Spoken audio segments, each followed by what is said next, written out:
Atos tem uma forma peculiar de ser interpretado. Porque nem tudo que aconteceu em Atos naquela época acontece hoje.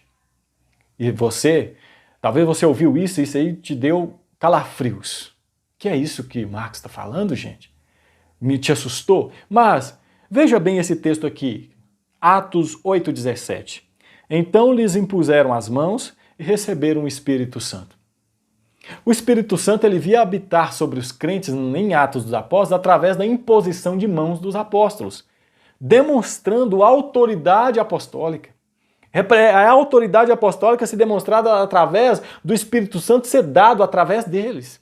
A bênção do Espírito Santo vinha através da imposição de mãos dos apóstolos. Por causa da autoridade apostólica, eles deveriam ser reconhecidos como apóstolos, fundadores de doutrinas, que seus escritos seriam o fundamento da igreja e a pedra angular que é Jesus Cristo faria parte. Então, a base da igreja são os ensinamentos dos apóstolos, cujo Cristo é a principal pedra angular. Mas para a igreja aceitar isso, tinha que ser demonstrada a autoridade apostólica. Hoje, como que você recebe o Espírito Santo? É através da imposição de algum apóstolo? Há apóstolos hoje em dia?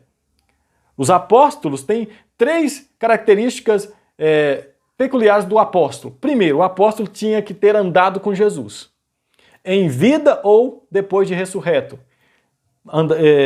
Quando Pedro faz ali aquele jogar de sorte com o apóstolo para substituir Judas, ele falou que tenha andado com ele. Depois, tem que ser o quê? Escolhido pelo próprio Cristo, no caso do apóstolo Paulo. E essa autoridade deve ser reconhecida também pelos demais apóstolos. E mais uma, ele teria que ter aprendido diretamente de Jesus. O apóstolo teria que ter aprendido a doutrina diretamente de Jesus. Não é um outro que ensinou. Jesus mesmo ensinou essa doutrina para aquela pessoa. Então, ele teria que ter andado com Jesus, ter sido escolhido por Jesus, aprendido de Jesus e ter sua autoridade reconhecida pelos demais apóstolos. Paulo, em Gálatas, trabalha isso, que a autoridade dele foi reconhecida por Pedro, Tiago e João. Muito bem. E essa autoridade era demonstrada através de sinais, inclusive o de conceder a presença do Espírito Santo através da imposição de mãos. E isso é óbvio, é explícito que não acontece mais. Aconteceu em Atos, não acontece mais. Pois bem, este argumento de que ao falar língua estranha é evidência de batismo com o Espírito Santo, ele é uma falácia, uma mentira, um engano. Porque quando nós vemos nas cartas de Paulo, em Efésios 1,13, o que ele diz? Ao ouvir o evangelho da vossa salvação e tendo nele crido, fostes selados com o Espírito Santo.